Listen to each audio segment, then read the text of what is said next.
In this video, I will show you how to insert cutout people in Microsoft Word.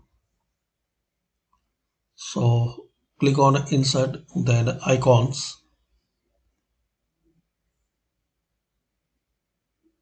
and just select here cutout people.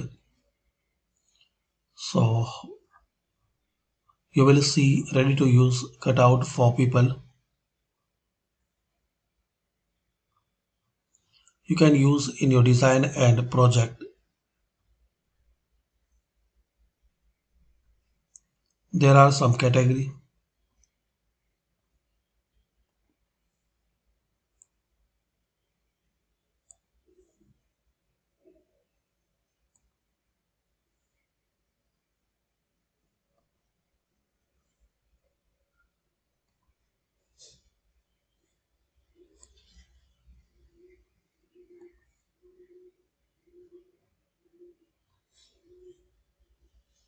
Select it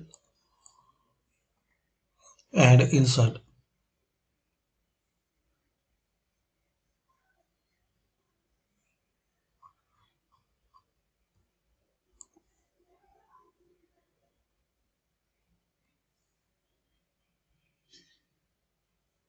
And you can make some changes here.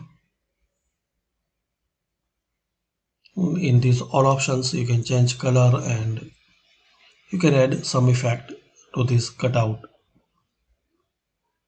So thanks for watching.